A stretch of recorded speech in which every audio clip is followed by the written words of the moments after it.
और स्वागत। मैं अनुराधा शारदा आप सबका धन्यवाद देना चाहती हूँ कि आपने हमारे वीडियोस देखे, सराहे, उन पर अपने कमेंट्स दिए और अपने सुझाव लिखे। आज हम अपने केतु के सीरीज में आगे बढ़ते हैं। षष्ठम भाव का केतु हमें क्या-क्या बताता है। इससे पहले जाने कि केतु के एक लिस्ट ऑफ कारकत्वज हैं जो कि हमने अपने पहले सीरीज में केतु के सीरीज में बताए हैं, उन पर अच्छे से एक्सप्लेन किया है, तो यदि आप चाहें तो उनको देख सकते हैं। साथ ही षष्ठम भाव पर हमने काफी एनालिसिस और खूब अच्छे से बताया है राहु वाले सीरीज में, राहु इन सिक्स्थ हाउस वाले वीडियो में, तो आप वो भी जरूर देखें ताकि आपको सिक्स्थ हाउस का के बारे में काफी अच्छा नॉलेज भी प्राप्त हो। आगे बढ़ते हैं। सिक्स्थ हाउस को हम एक छोटे से रूप में, संक्षिप्त रूप में एक बार टच करते हैं और हम ये जानते हैं कि षष्ठम भाव जो होता है आपके रिपु रोग और ऋण का भाव होता है। जब हम रोग के बारे में बात करते हैं तो हम ये जानते हैं कि हम रोग से बाहर भी आ सकते हैं और रोगी भी बन सकते हैं। ये दोनों चीज जो है वो सिक्स्थ हाउस बताता है। अपने आप को हेल्दी रखने के लिए हम किन नियमों का पालन करते हैं वो भी हमें सिक्स्थ हाउस से मालूम पड़ता है। तो षष्ठम भाव जो है आपको एक अच्छा हेल्थ भी दे सकता है, साथ ही षष्ठम भाव आपको रोगी भी बना सकता है। ये दोनों चीज हमें मालूम होनी चाहिए। जब हम रिपु के बारे में बात करते हैं तो हमें कंपटीशन अपने आप सामने आता है। तो सिक्स्थ हाउस जो है वो किसी को कॉम्पिटिटिव स्पिरिट भी देता है कि आप किसी भी कंपटीशन में कितनी मजबूती से, कितने धड़ल्ले से आगे बढ़ सकते हैं।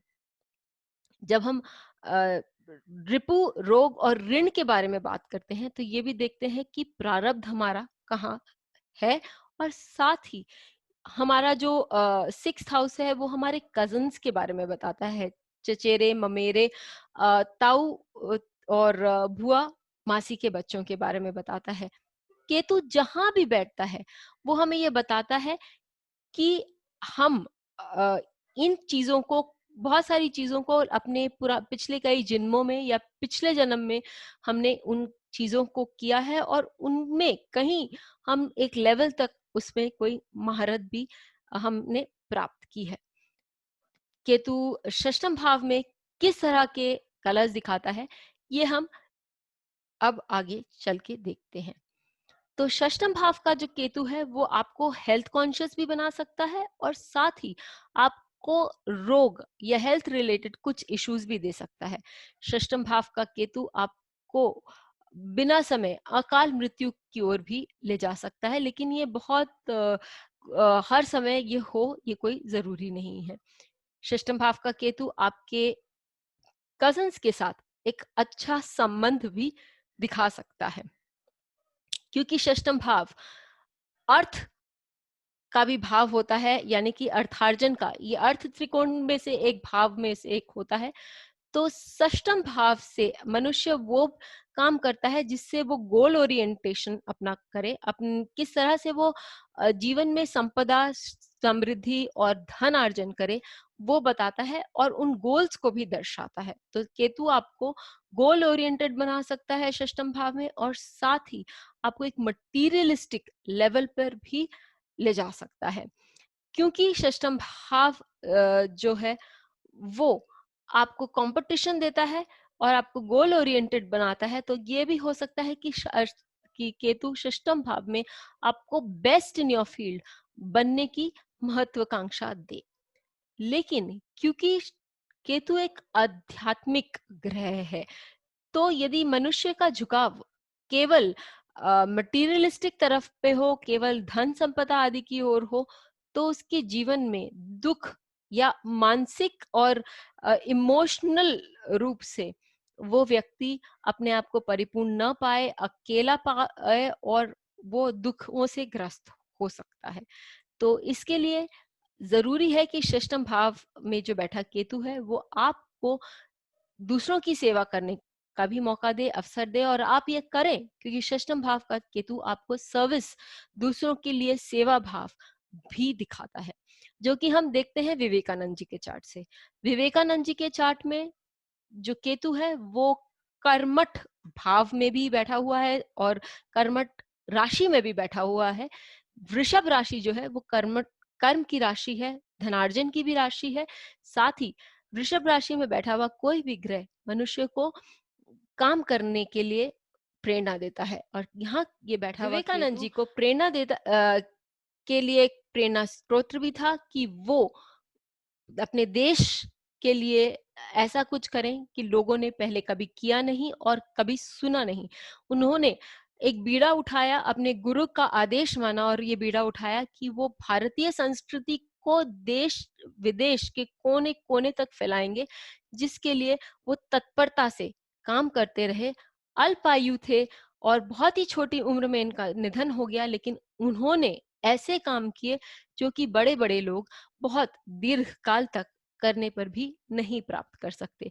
तो हमने देखा कि वो अपने फील्ड में जो थे वो बेस्ट थे, क्योंकि ये अध्यात्म का काम कर रहे थे, केतु से लगा हुआ काम कर रहे थे। इसके लिए इनके जीवन में अपने आप आर्थिक संपदा और जो धार्मिक संपदा, साथ ही आध्यात्मिक जो गुण है उसमें भी बढ़ोतरी हुई, क्योंकि ये केतु रोहिणी के नक्षत्र में है। तो इसलिए ऑल राउंड डेवलपमेंट और इनके सभी गुणों में बहुत सुंदर बढ़ोतरी भी दिखाता है।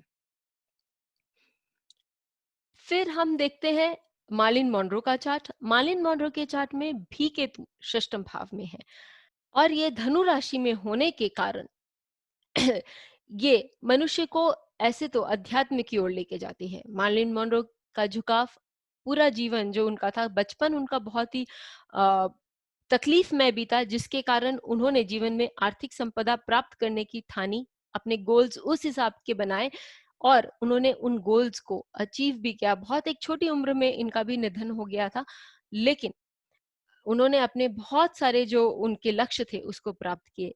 जानने की बात यह भी है कि इनकी मृत्यु जिन हालातों में हुई वो आज तक एक मिस्ट्री है और लोगों को आज तक नहीं मालूम कि किस कारण और किसके द्वारा या किसके द्वारा इनकी मृत्यु हुई। फिर हम ये भी देखते हैं, उनके चार्ट से ये भी दिखता है कि फाइनेंस आदि में अब महारत शोहरत इन्होंने प्राप्त की। हेल्थ इश्यूज की जब बात आती है तो ये जानी मानी बात है कि मार्लिन मोनरो के जीवन में ड्रग्स और अल्कोहल यानी कि शराब इनका सेवन भी था और इनके कारण इनकी तबीयत जो थी वो भी बहुत बिगड़ी हुई थी। साथ ही जब हम नक्षत्र का जब विश्लेषण करते हैं तो मार्लिन मोनरो का जो केतु है वो पूर्वाषाढ़ नक्षत्र में है। पूर्वाषाढ़ नक्षत्र मनुष्य को के जीवन में एक तरह का हम ये भी कह सकते हैं कि वो कुछ बातें जो है वो बहुत मिस्टीरियस लगता है, रहस्यमय रखता है और लोगों की के सामने उजागर नहीं होने देता और लोगों को कॉम्पिटिटिव स्पिरिट और कुछ हासिल करने की क्षमता भी ये नक्षत्र बताता है।